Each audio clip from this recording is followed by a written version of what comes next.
Thank you very much. Madam Speaker, Mr. Vice President, members of Congress, the First Lady of the United States,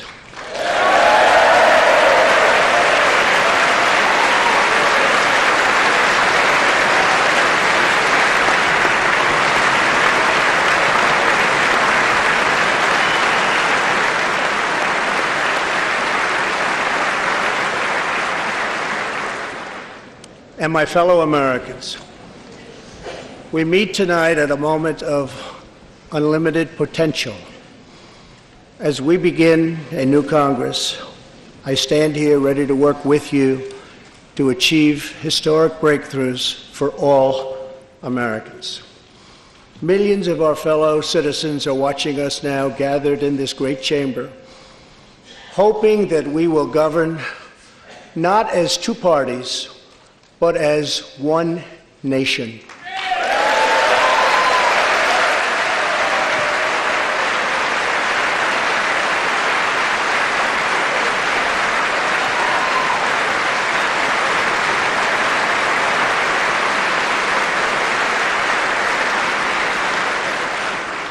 The agenda I will lay out this evening is not a Republican agenda or a Democrat agenda.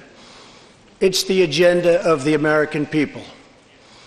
Many of us have campaigned on the same core promises: to defend American jobs and demand fair trade for American workers, to rebuild and revitalize our nation's infrastructure, to reduce the price of health care and prescription drugs, to create an immigration system that is safe, lawful, modern, and secure, and to pursue a foreign policy that puts America's interest first. There is a new opportunity in American politics if only we have the courage together to seize it.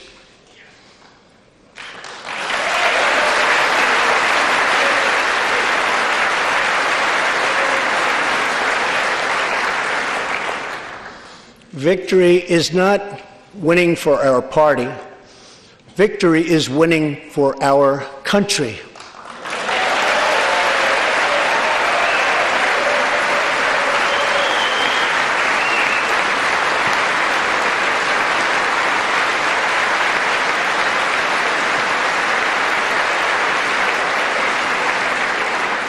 This year, America will recognize two important anniversaries that show us the majesty of America's mission and the power of American pride. In June, we mark 75 years since the start of what General Dwight D. Eisenhower called the Great Crusade, the Allied liberation of Europe in World War II.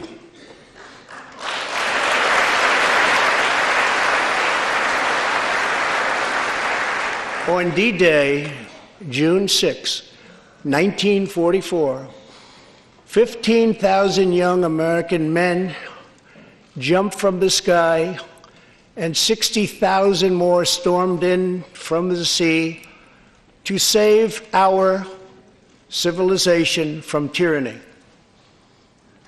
Here with us tonight are three of those incredible heroes: Private First Class Joseph Riley, Staff Sergeant Irving Locker, and Sergeant Herman Zaitchik. Please.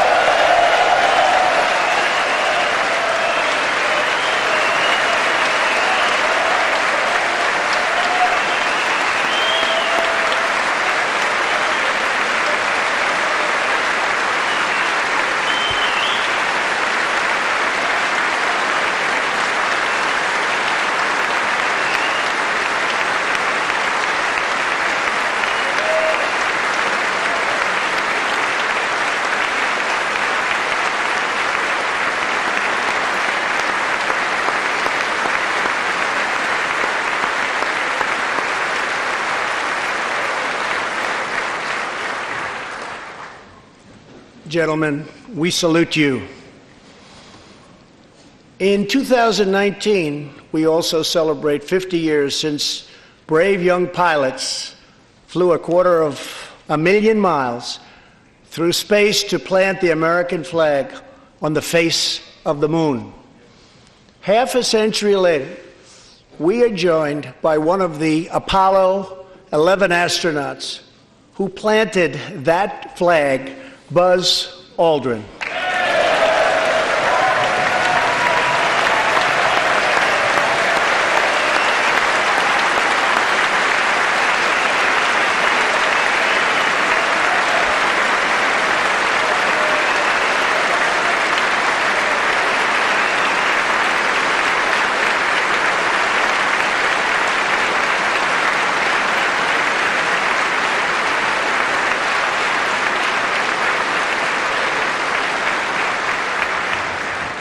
Thank you, Buzz. This year, American astronauts will go back to space on American rockets.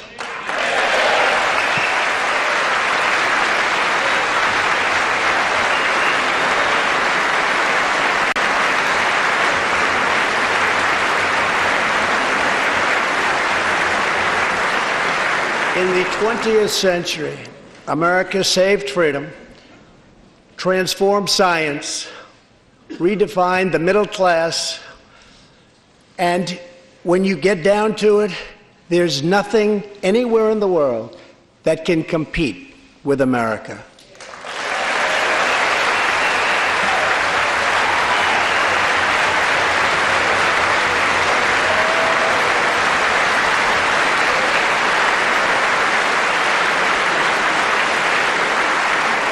Now we must step boldly and bravely into the next chapter of this great American adventure. And we must create a new standard of living for the 21st century. An amazing quality of life for all of our citizens is within reach. We can make our community safer, our family stronger, our culture richer, our faith deeper, and our middle class bigger and more prosperous than ever before.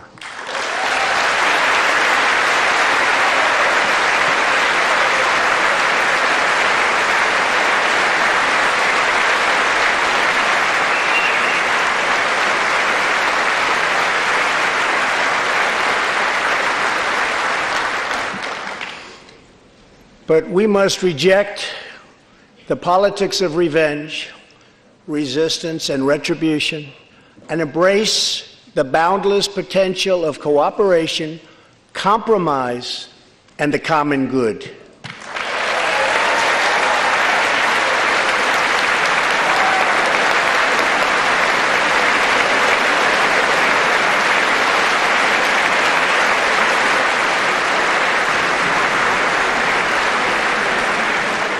Together, we can break decades of political stalemate. We can bridge old divisions, heal old wounds, build new coalitions, forge new solutions, and unlock the extraordinary promise of America's future. The decision is ours to make. We must choose between greatness or gridlock, results or resistance, vision or vengeance, incredible progress or pointless destruction. Tonight, I ask you to choose greatness.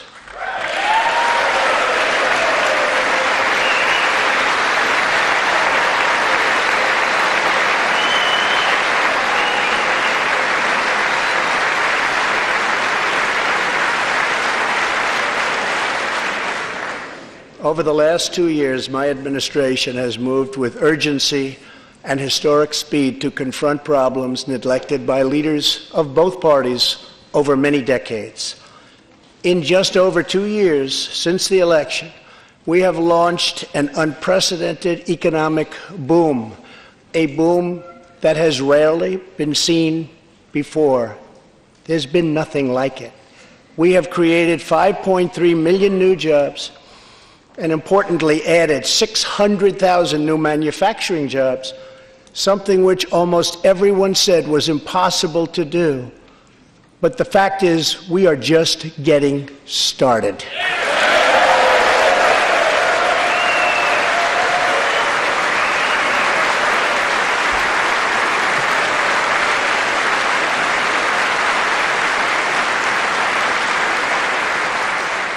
Wages are rising at the fastest pace in decades and growing for blue-collar workers who I promised to fight for. They're growing faster than anyone else thought possible. Nearly 5 million Americans have been lifted off food stamps.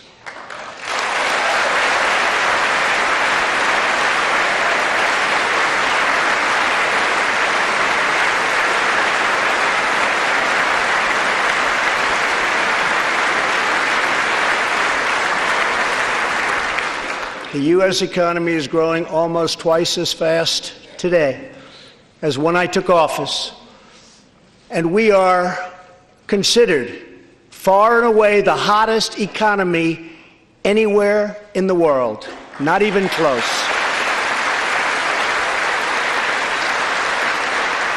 Unemployment has reached the lowest rate in over half a century.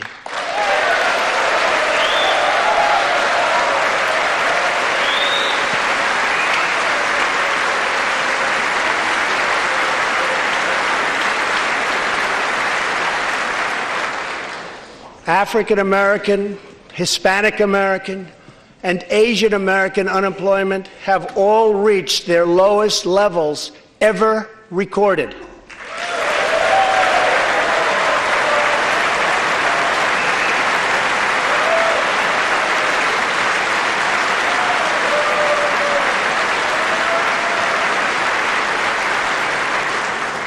Unemployment for Americans with disabilities has also reached an all-time low.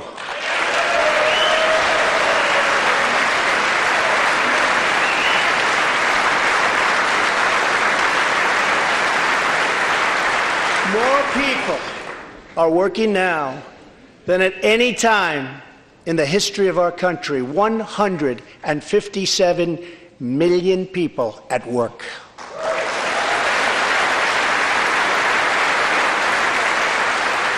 We passed a massive tax cut for working families and doubled the child tax credit.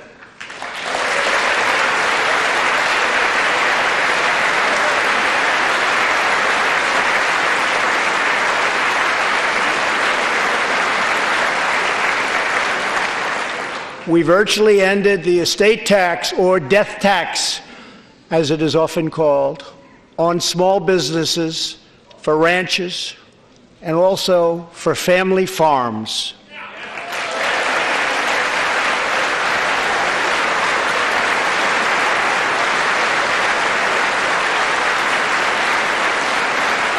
We eliminated the very unpopular Obamacare individual mandate penalty.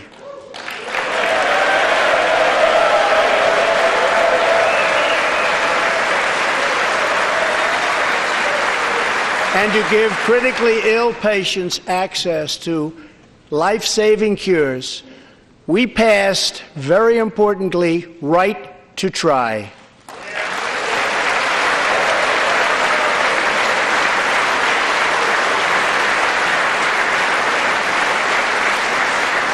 My administration has cut more regulations in a short period of time than any other administration during its entire tenure.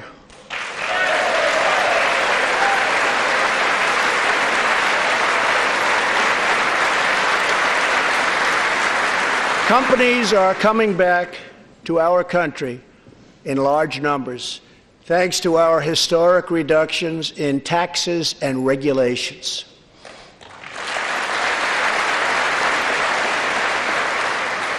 And we have unleashed a revolution in American energy.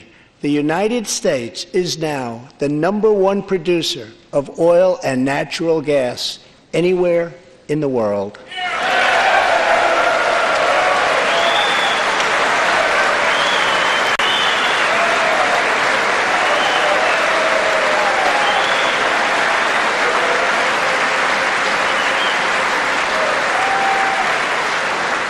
And now, for the first time in 65 years, we are a net exporter of energy.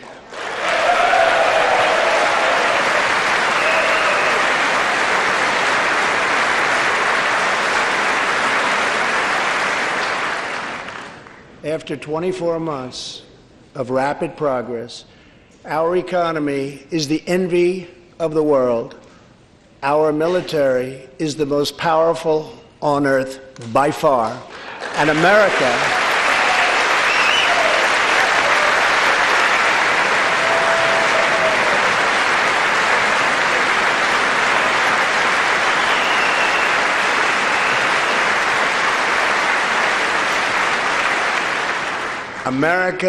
is again winning each and every day.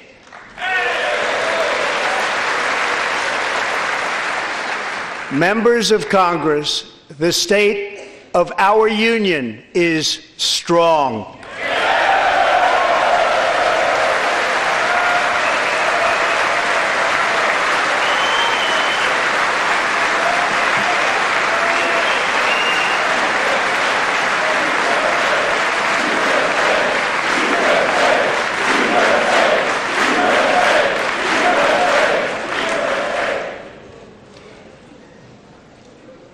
That sounds so good. Our country is vibrant, and our economy is thriving like never before. On Friday, it was announced that we added another 304,000 jobs last month alone, almost double the number expected.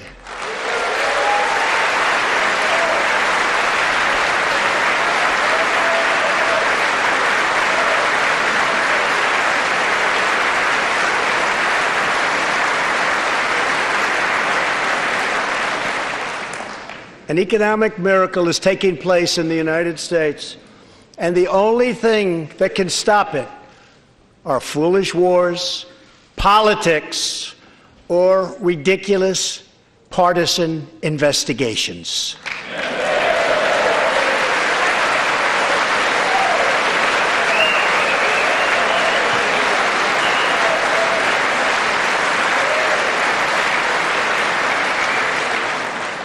If there is going to be peace and legislation, there cannot be war and investigation. It just doesn't work that way. We must be united at home to defeat our adversaries abroad. This new era of cooperation can start with finally confirming the more than 300 highly qualified nominees who are still stuck in the Senate, in some cases years and years waiting. Not right.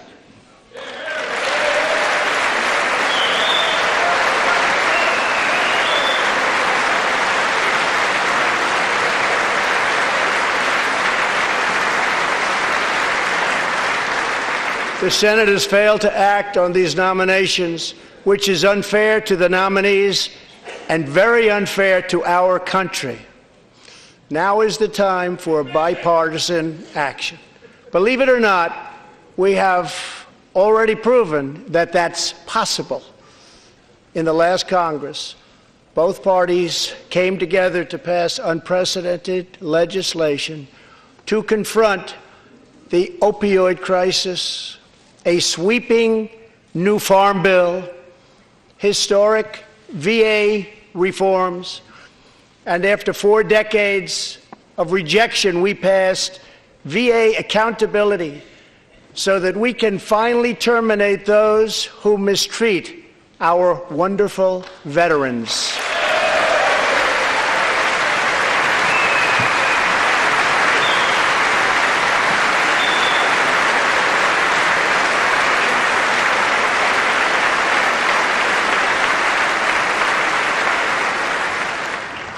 And just weeks ago, both parties united for groundbreaking criminal justice reform. They said it couldn't be done.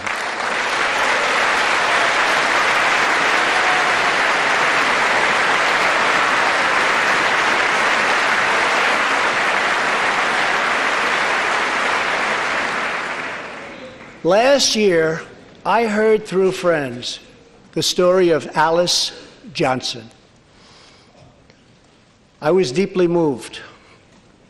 In 1997, Alice was sentenced to life in prison as a first-time nonviolent drug offender. Over the next 22 years, she became a prison minister, inspiring others to choose a better path. She had a big impact on that prison population and far beyond. Alice's story underscores the disparities and unfairness that can exist in criminal sentencing and the need to remedy this total injustice. She served almost that 22 years and had expected to be in prison for the remainder of her life. In June, I commuted Alice's sentence. When I saw Alice's beautiful family greet her at the prison gates, hugging and kissing and crying and laughing, I knew I did something right. Alice is with us tonight, and she is a terrific woman. Terrific. Alice, please.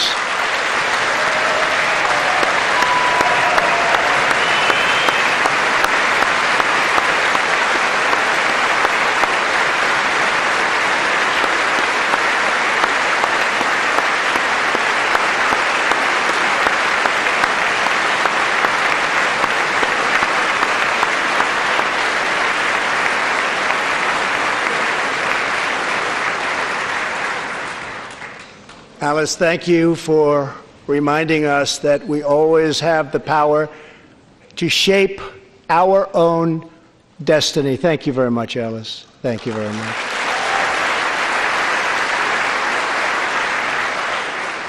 Inspired by stories like Alice's, my administration worked closely with members of both parties to sign the First Step Act into law. Big deal. It's a big deal.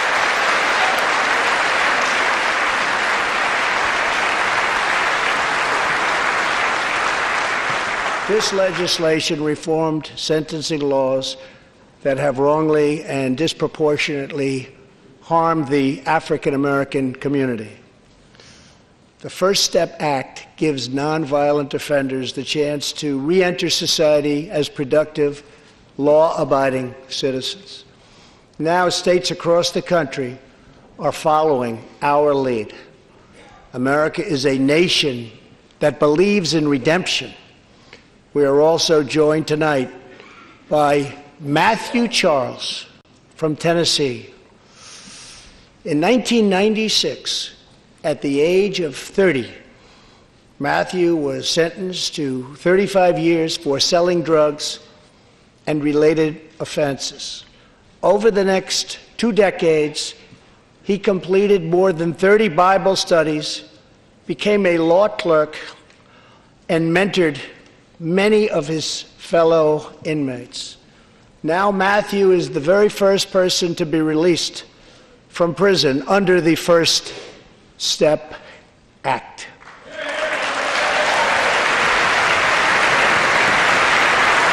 Matthew, please.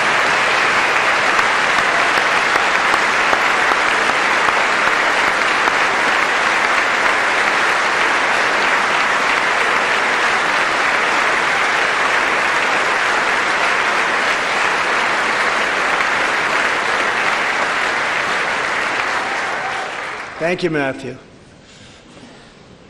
Welcome home.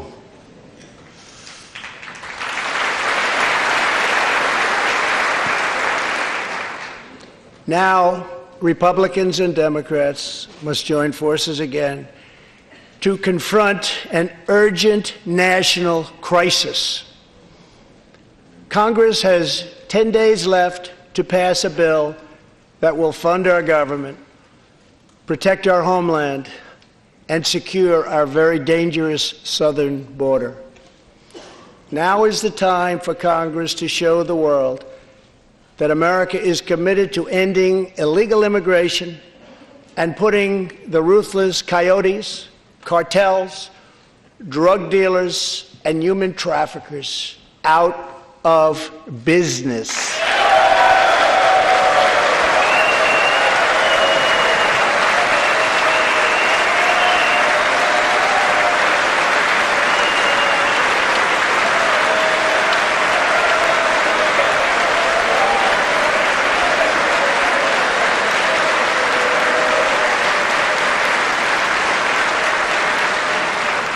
As we speak, large, organized caravans are on the march to the United States. We have just heard that Mexican cities, in order to remove the illegal immigrants from their communities, are getting trucks and buses to bring them up to our country in areas where there is little border protection.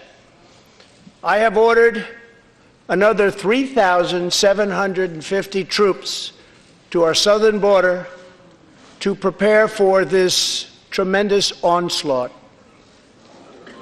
This is a moral issue. The lawless state of our southern border is a threat to the safety, security, and financial well-being of all America. We have a moral duty to create an immigration system that protects the lives and jobs of our citizens. This includes our obligation to the millions of immigrants living here today who followed the rules and respected our laws. Legal immigrants enrich our nation and strengthen our society in countless ways.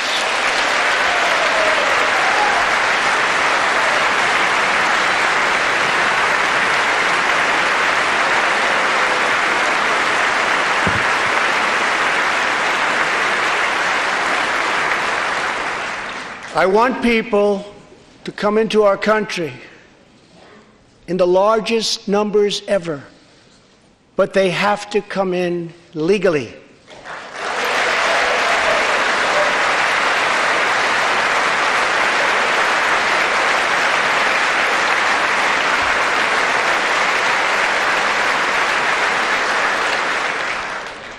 Tonight I am asking you to defend our very dangerous southern border out of love and devotion to our fellow citizens and to our country. No issue better illustrates the divide between America's working class and America's political class than illegal immigration. Wealthy politicians and donors push for open borders while living their lives behind walls and gates and guards.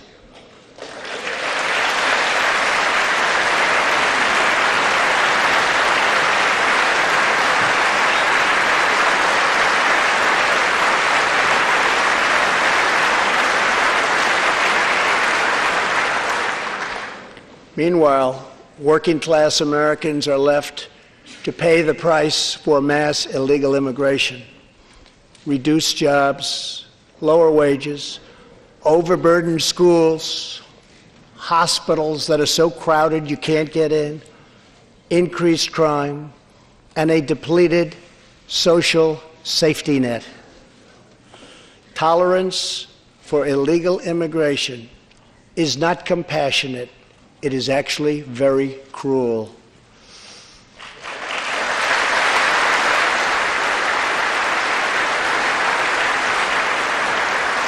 One in 3 women is sexually assaulted on the long journey north.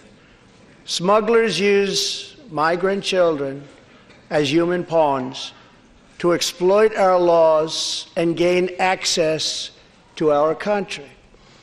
Human traffickers and sex traffickers take advantage of the wide open areas between our ports of entry to smuggle thousands of young girls and women into the United States and to sell them into prostitution and modern-day slavery. Tens of thousands of innocent Americans are killed by lethal drugs that cross our border and flood into our cities, including meth, heroin, cocaine, and fentanyl. The savage gang, MS-13, now operates in at least 20 different American states, and they almost all come through our southern border. Just yesterday, an MS-13 gang member was taken into custody for a fatal shooting on a subway platform in New York City. We are removing these gang members by the thousands, but until we secure our border, they're going to keep streaming right back in. Year after year, countless Americans are murdered by criminal, illegal aliens. I've gotten to know many wonderful angel moms and dads and families. No one should ever have to suffer the horrible heartache that they have had to endure. Here tonight is Deborah Bissell. Just 3 weeks ago, Deborah's parents, Gerald and Sharon, were burglarized and shot to death in their Reno, Nevada home by an illegal alien. They were in their 80s and are survived by 4 children, 11 grandchildren, and 20 great-grandchildren. Also here tonight are Gerald and Sharon's granddaughter, Heather, and great-granddaughter, Madison. To Deborah, Heather, Madison, please stand. Few can understand your pain. Thank you, and thank you for being here. Thank you very much.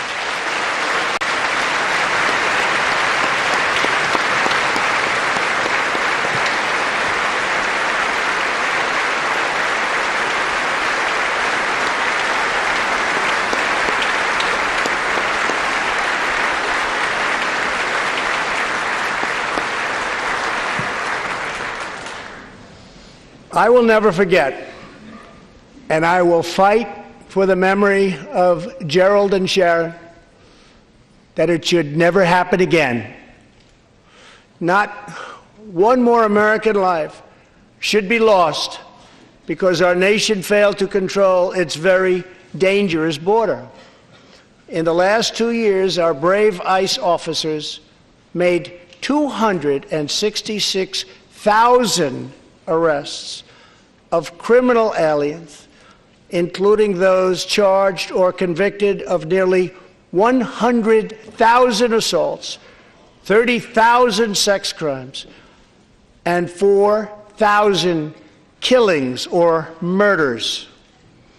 We are joined tonight by one of those law enforcement heroes, ICE Special Agent Elvin Hernandez.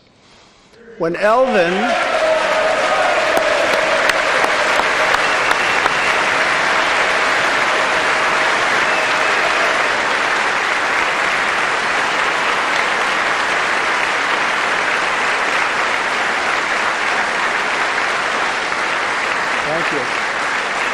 When Elvin was a boy, he and his family legally immigrated to the United States from the Dominican Republic.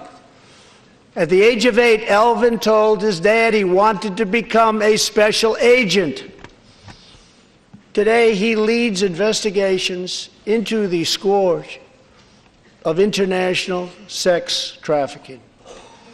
Elvin says that if I can make sure these young girls get their justice, I've really done my job. Thanks to his work and that of his incredible colleagues, more than 300 women and girls have been rescued from the horror of this terrible situation. And more than 1,500 sadistic traffickers have been put behind bars.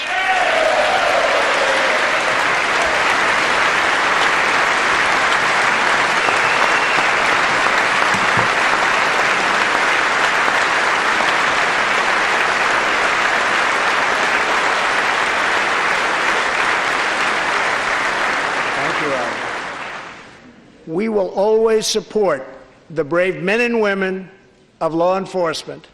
And I pledge to you tonight that I will never abolish our heroes from ICE. Thank you.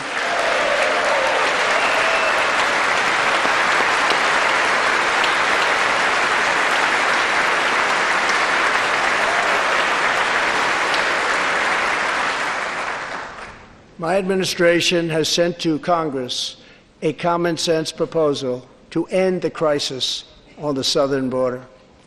It includes humanitarian assistance, more law enforcement, drug detection at our ports, closing loopholes that enable child smuggling, and plans for a new physical barrier or wall to secure the vast areas between our ports of entry. In the past, most of the people in this room voted for a wall, but the proper wall never got built. I will get it built.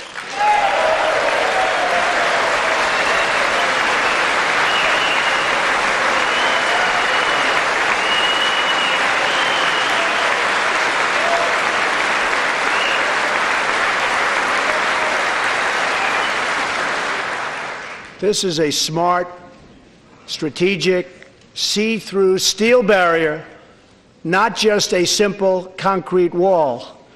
It will be deployed in the areas identified by the border agents as having the greatest need, and these agents will tell you where walls go up, illegal crossings go way, way down.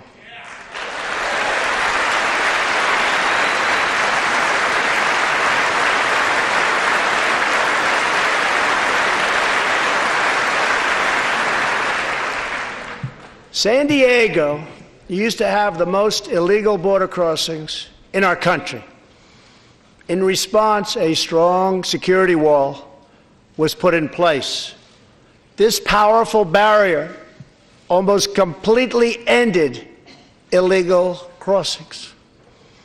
The border city of El Paso, Texas, used to have extremely high rates of violent crime, one of the highest in the entire country, and considered one of our nation's most dangerous cities.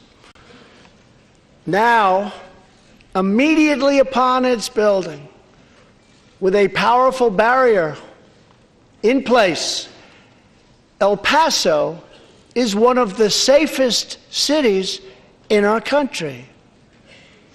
Simply put, walls work and walls save lives.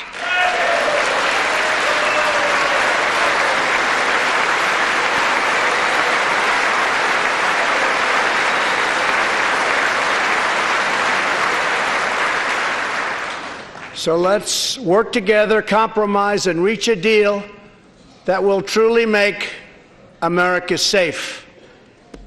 As we work to defend our people's safety, we must also ensure our economic resurgence continues at a rapid pace.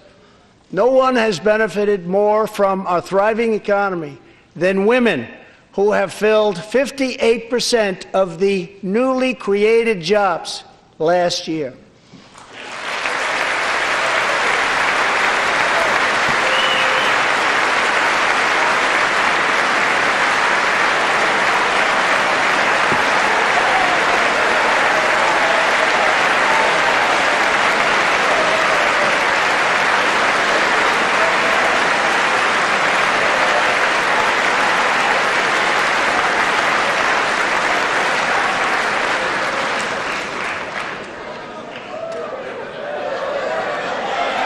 You weren't supposed to do that. Thank you very much. Thank you very much. All Americans can be proud that we have more women in the workforce than ever before.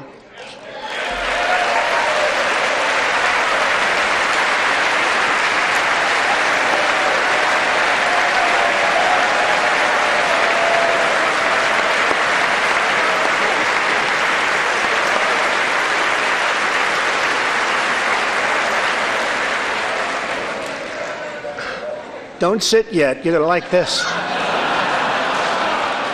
And exactly 1 century after Congress passed the constitutional amendment giving women the right to vote, we also have more women serving in Congress than at any time before.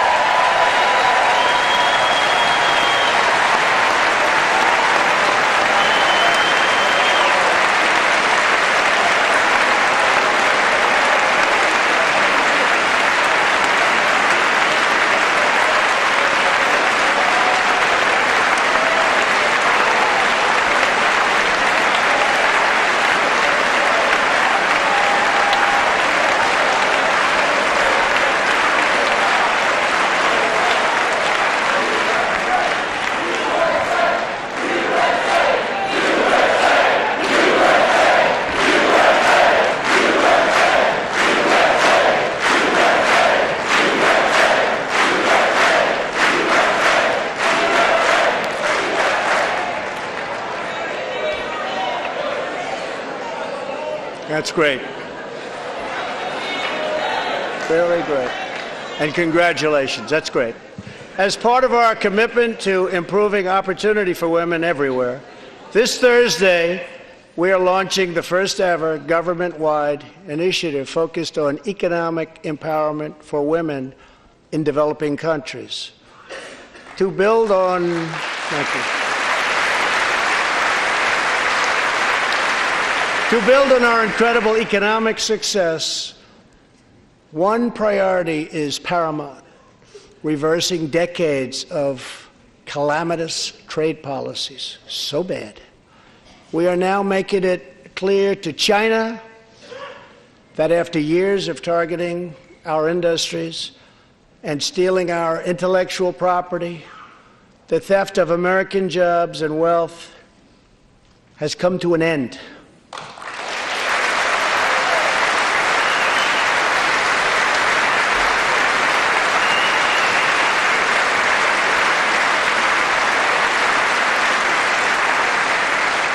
Therefore, we recently imposed tariffs on $250 billion of Chinese goods, and now our Treasury is receiving billions and billions of dollars. But I don't blame China for taking advantage of us. I blame our leaders and representatives for allowing this travesty to happen. I have great respect for President Xi, and we are now working on a new trade deal with China.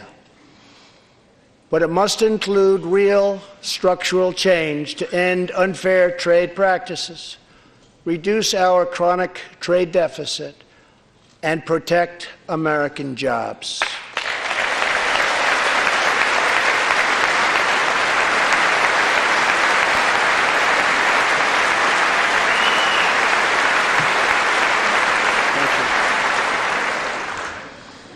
Another historic trade blunder was the catastrophe known as NAFTA.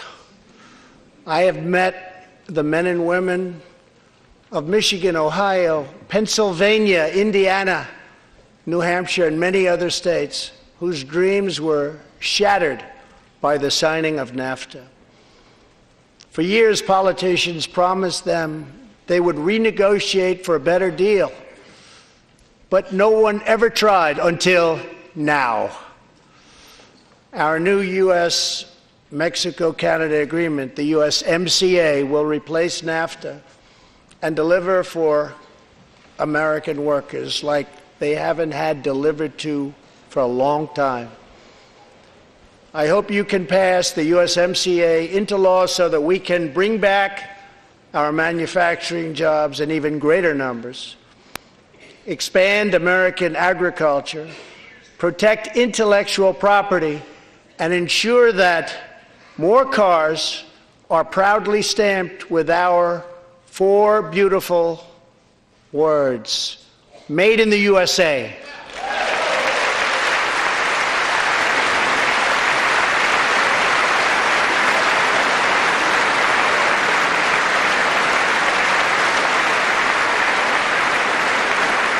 Tonight, I am also asking you to pass the United States Reciprocal Trade Act so that if another country places an unfair tariff on an American product, we can charge them the exact same tariff on the exact same product that they sell to us.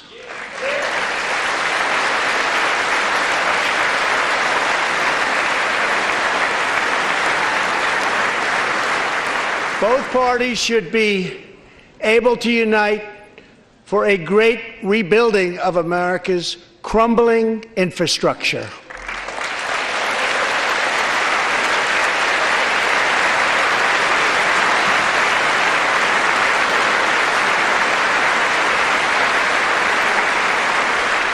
I know that Congress is eager to pass an infrastructure bill, and I am eager to work with you on legislation to deliver new and important infrastructure investment, including investments in the cutting-edge industries of the future. This is not an option. This is a necessity. The next major priority for me and for all of us should be to lower the cost of health care and prescription drugs and to protect patients with pre-existing conditions.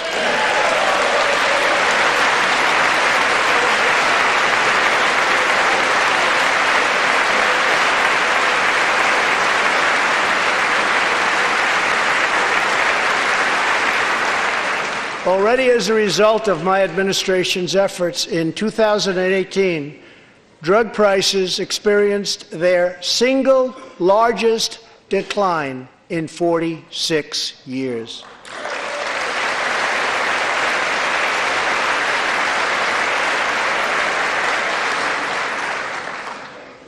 But we must do more.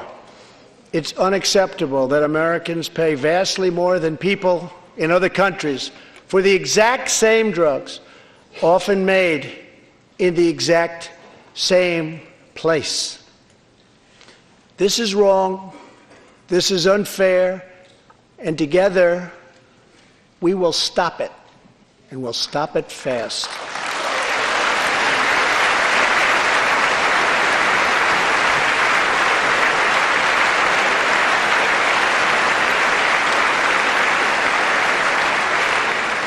I am asking Congress to pass legislation that finally takes on the problem of global freeloading and delivers fairness and price transparency for American patients, finally.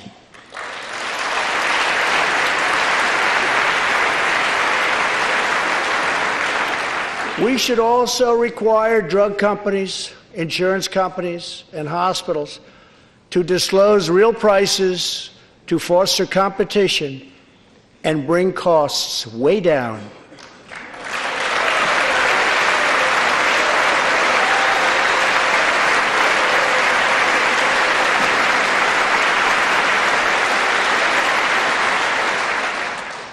No force in history has done more to advance the human condition than American freedom. In recent years,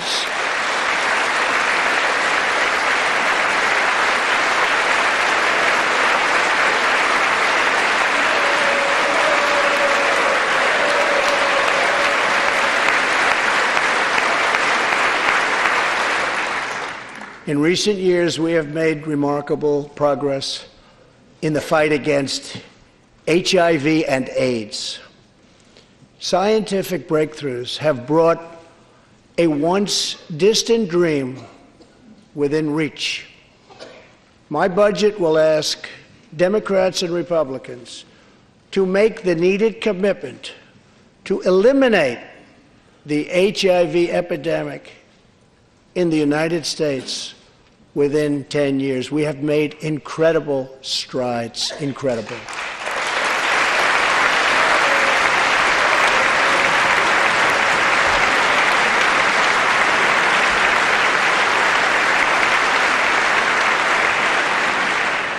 Together, we will defeat AIDS in America and beyond.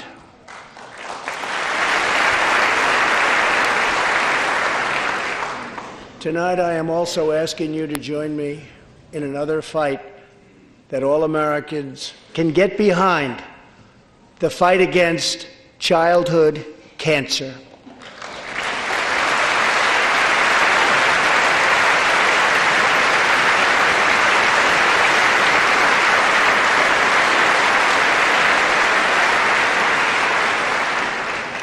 Joining Melania in the gallery this evening is a very brave 10-year-old girl, Grace Eline. Every birthday,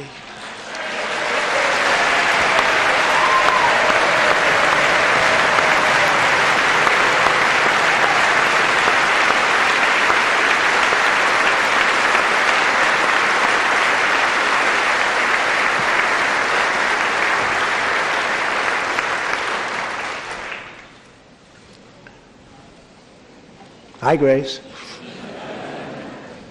Every birthday since she was 4, Grace asked her friends to donate to St. Jude's Children's Hospital.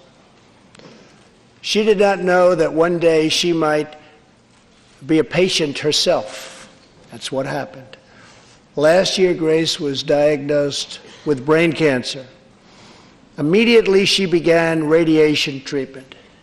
At the same time, she rallied her community and raised more than $40,000 for the fight against cancer.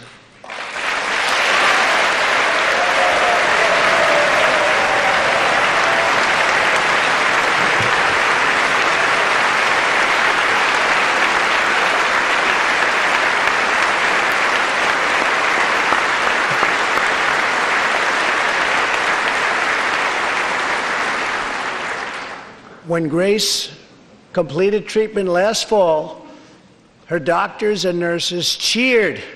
They loved her. They still love her. With tears in their eyes as she hung up a poster that read, "Last day of chemo."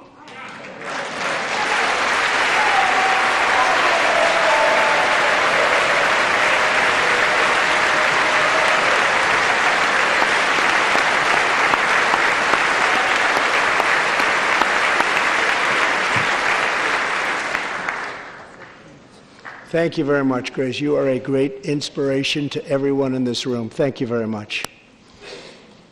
Many childhood cancers have not seen new therapies in decades. My budget will ask Congress for $500 million over the next 10 years to fund this critical life-saving research. To help support working parents, the time has come to pass school choice for Americans' children.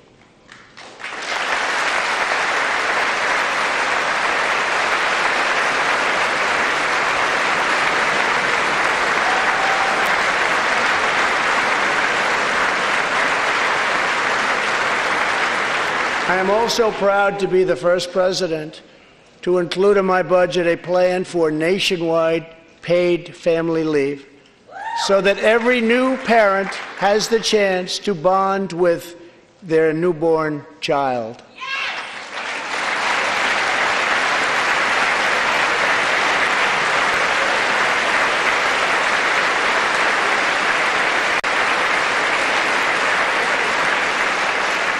There could be no greater contrast to the beautiful image of a mother holding her infant child than the chilling displays our nation saw in recent days. Lawmakers in New York cheered with delight upon the passage of legislation that would allow a baby to be ripped from the mother's womb moments from birth. These are living, feeling, beautiful babies who will never get the chance to share their love and their dreams with the world. And then we had the case of the governor of Virginia, where he stated he would execute a baby after birth. To defend the dignity of every person, I am asking Congress to pass legislation to prohibit the late-term abortion of children who can feel pain in the mother's womb.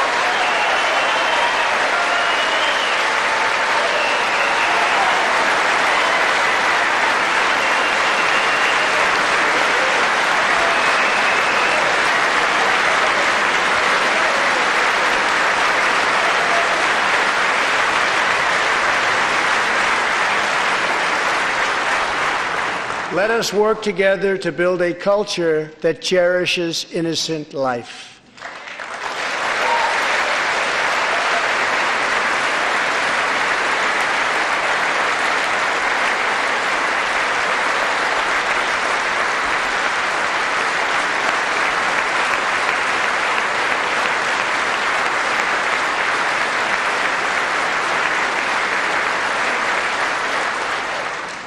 And let us reaffirm a fundamental truth. All children, born and unborn, are made in the holy image of God. The final part of my agenda is to protect American security. Over the last 2 years, we have begun to fully rebuild the United States military with $700 billion last year and $716 billion this year. We are also getting other nations to pay their fair share. Finally.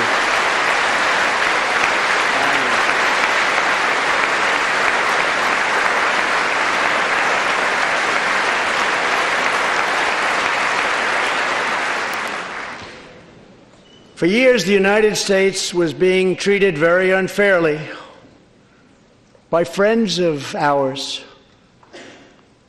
members of NATO. But now we have secured, over the last couple of years, more than $100 billion of increase in defense spending from our NATO allies. They said it couldn't be done.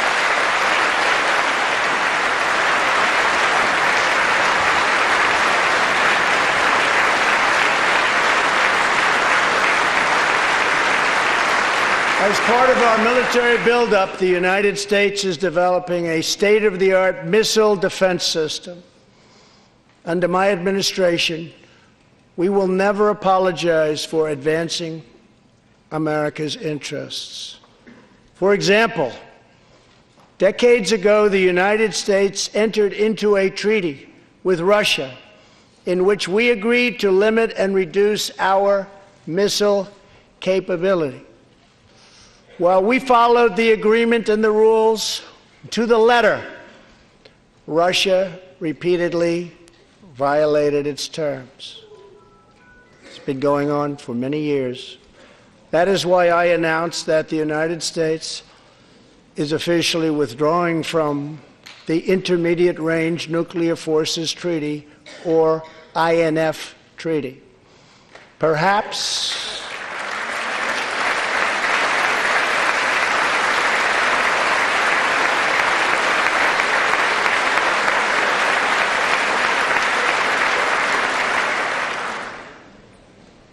we really have no choice.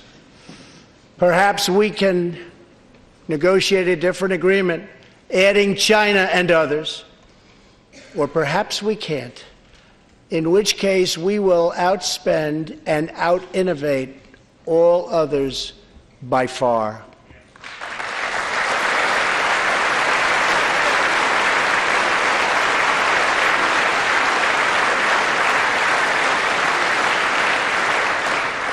As part of a bold new diplomacy, we continue our historic push for peace on the Korean Peninsula. Our hostages have come home. Nuclear testing has stopped, and there has not been a missile launch in more than 15 months. If I had not been elected President of the United States, we would right now, in my opinion, be in a major war with North Korea.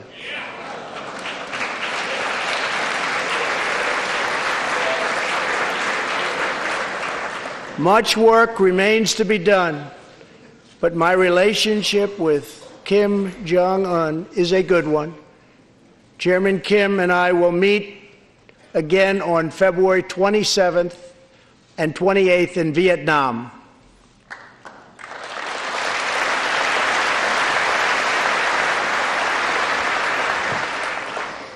2 weeks ago, the United States officially recognized the legitimate government of Venezuela and its new president, Juan Guaido.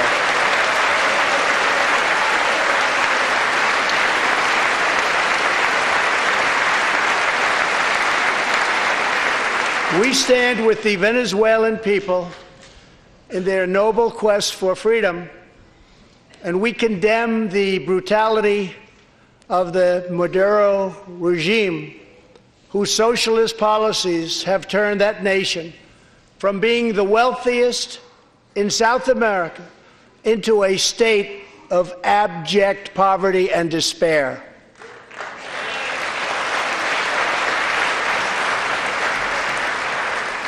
Here in the United States, we are alarmed by the new calls to adopt socialism in our country.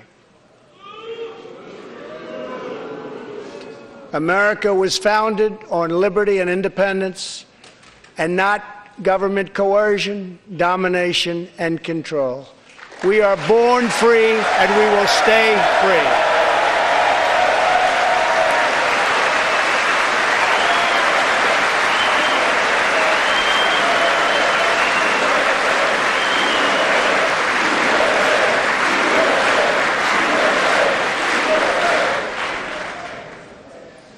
Tonight, we renew our resolve that America will never be a socialist country.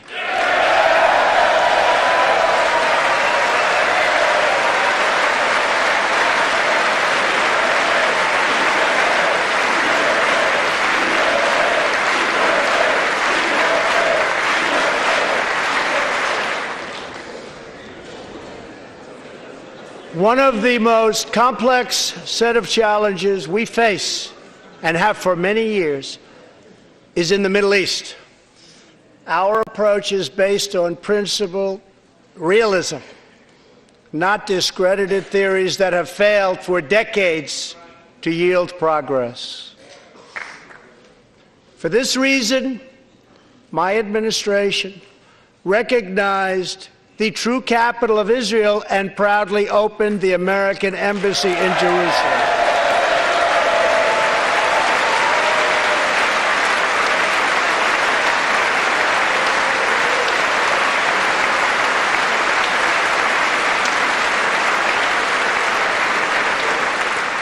Our brave troops have now been fighting in the Middle East for almost 19 years. In Afghanistan and Iraq, nearly 7,000 American heroes have given their lives. More than 52,000 Americans have been badly wounded. We have spent more than $7 trillion in fighting wars in the Middle East. As a candidate for president, I loudly pledged a new approach. Great nations do not fight endless wars.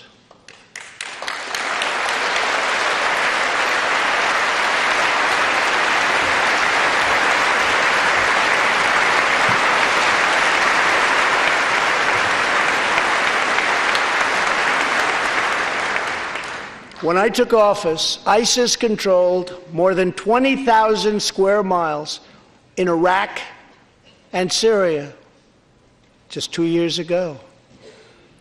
Today, we have liberated virtually all of the territory from the grip of these bloodthirsty monsters.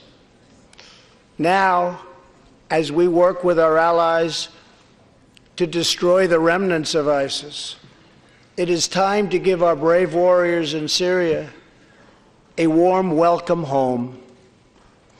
I have also accelerated our negotiations to reach, if possible, a political settlement in Afghanistan. The opposing side is also very happy to be negotiating. Our troops have fought with unmatched valor, and thanks to their bravery, we are now able to pursue a possible political solution to this long and bloody conflict.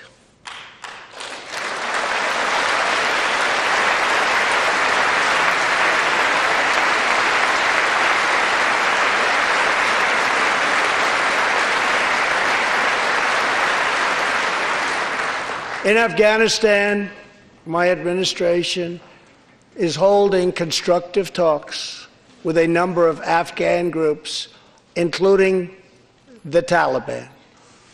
As we make progress in these negotiations, we will be able to reduce our troops' presence and focus on counterterrorism, and we will indeed focus on counterterrorism.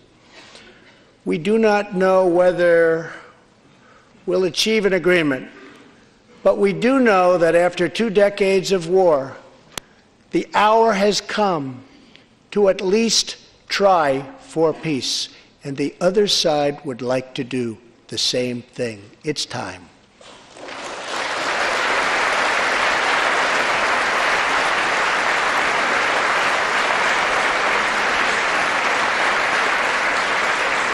Above all, friend and foe alike must never doubt this nation's power and will to defend our people. 18 years ago, violent terrorists attacked the USS Cole, and last month, American forces killed one of the leaders of that attack.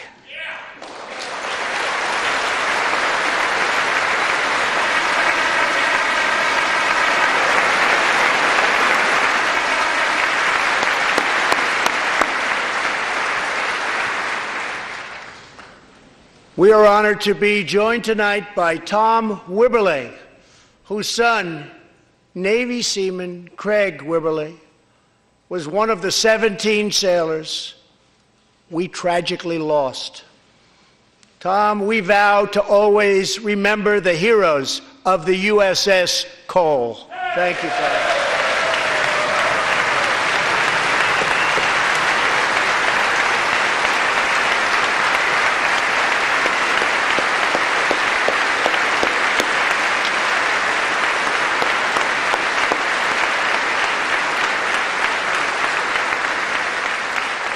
My administration has acted decisively to confront the world's leading state sponsor of terror, the radical regime in Iran. It is a radical regime. They do bad, bad things. To ensure this corrupt dictatorship never acquires nuclear weapons, I withdrew the United States from the disastrous Iran nuclear deal.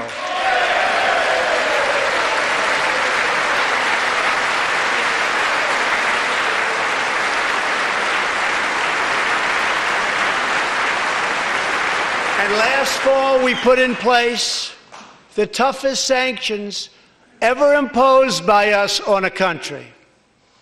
We will not avert our eyes from a regime that chants death to America and threatens genocide against the Jewish people.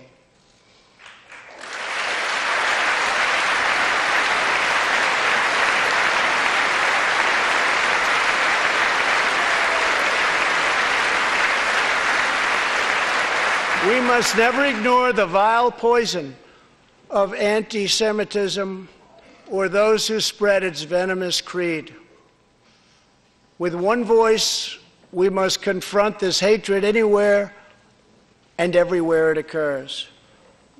Just months ago, 11 Jewish Americans were viciously murdered in an anti-Semitic attack on the Tree of Life Synagogue in Pittsburgh. SWAT officer Timothy Matson raced into the gunfire and was shot 7 times chasing down the killer, and he was very successful. Timothy has just had his 12th surgery, and he's going in for many more. but he made the trip to be here with us tonight. Officer Mattson, please.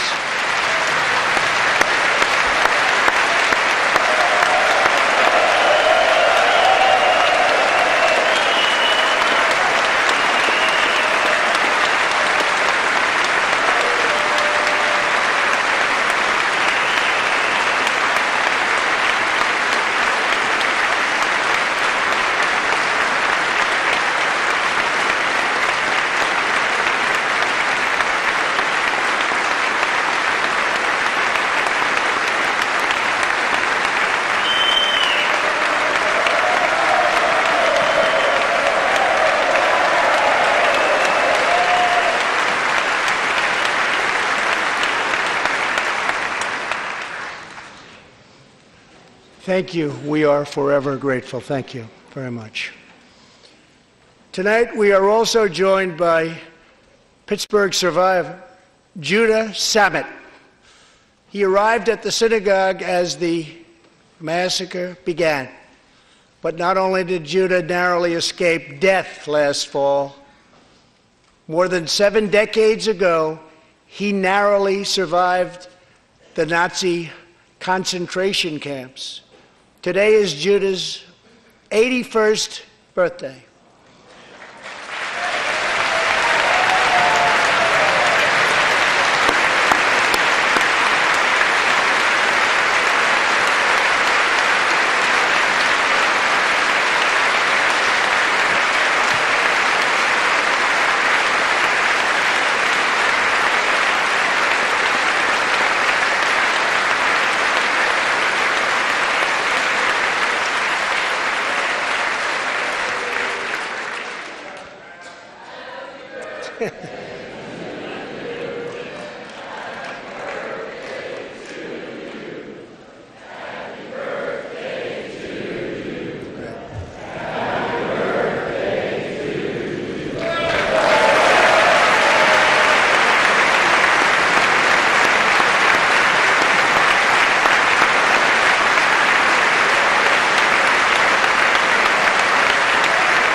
They wouldn't do that for me, Judah. Judah says he can still remember the exact moment nearly 75 years ago, after 10 months in a concentration camp, when he and his family were put on a train and told they were going to another camp. Suddenly, the train screeched to a very strong halt. A soldier appeared. Judah's family braced for the absolute worst. Then his father cried out with joy, "It's the Americans! It's the Americans!"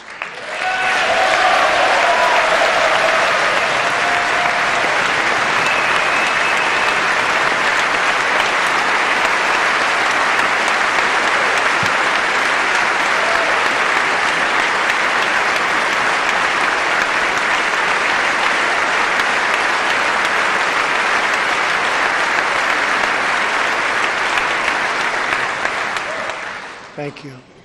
A second Holocaust survivor who is here tonight, Joshua Kaufman, was a prisoner at Dachau.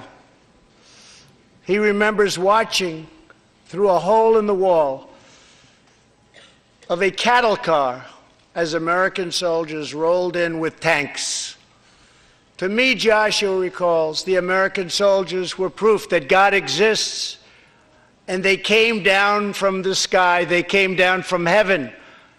I began this evening by honoring 3 soldiers who fought on D-Day in the Second World War. One of them was Herman Zaitchik. But there is more to Herman's story. A year after he stormed the beaches of Normandy, Herman was one of the American soldiers who helped liberate Dachau.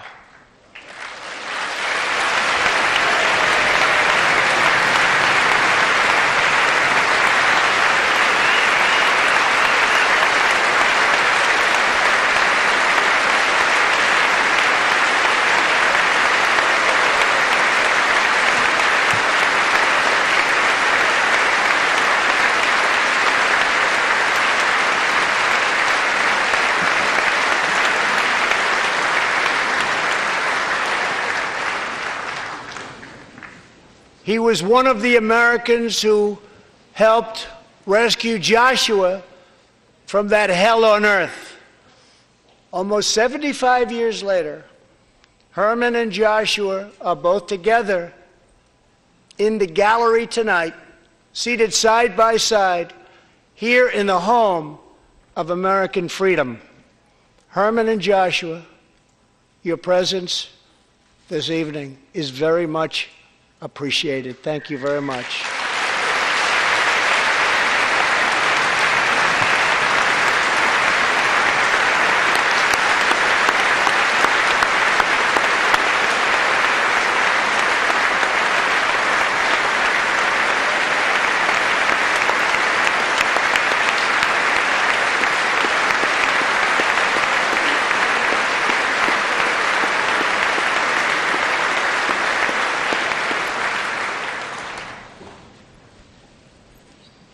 Thank you. When American soldiers set out beneath the dark skies over the English Channel in the early hours of D-Day 1944, they were just young men of 18 and 19 hurtling on fragile landing craft toward the most momentous battle in the history of war. They did not know if they would survive the hour. They did not know if they would grow old, but they knew that America had to prevail. Their cause was this nation and generations yet unborn. Why did they do it? They did it for America. They did it for us. Everything that has come since our triumph over communism, our giant leaps of science and discovery, our unrivaled progress towards equality and justice, all of it is possible thanks to the blood and tears and courage and vision of the Americans who came before. Think of this Capitol. Think of this very chamber where lawmakers before you voted to end slavery, to build the railroads and the highways, and defeat fascism, to secure civil rights, and to face down evil empires. Here tonight, we have legislators from across this magnificent republic. You have come from the rocky shores of Maine and the volcanic peaks of Hawaii, from the snowy woods of Wisconsin and the red deserts of Arizona, from the green farms of Kentucky and the golden beaches of California. Together we represent the most extraordinary nation in all of history. What will we do with this moment? How will we be remembered? I ask the men and women of this Congress, look at the opportunities before us. Our most thrilling achievements are still ahead. Our most exciting journeys still await. Our biggest victories are still to come. We have not yet begun to dream. We must choose whether we are defined by our differences or whether we dare to transcend them. We must choose whether we squander our great inheritance or whether we proudly declare that we are Americans. We do the incredible. We defy the impossible. We conquer the unknown. This is the time to reignite the American imagination. This is the time to search for the tallest summit and set our sights on the brightest star. This is the time to rekindle the bonds of love and loyalty and memory that link us together as citizens, as neighbors, as patriots. This is our future, our fate, and our choice to make. I am asking you to choose greatness. No matter the trials we face, no matter the challenges to come, we must go forward together. We must keep America first in our hearts. We must keep freedom alive in our souls. And we must always keep faith in America's destiny. That one nation, under God, must be the hope and the promise and the light and the glory among all the nations of the world. Thank you, God bless you, and God bless America. Thank you very much.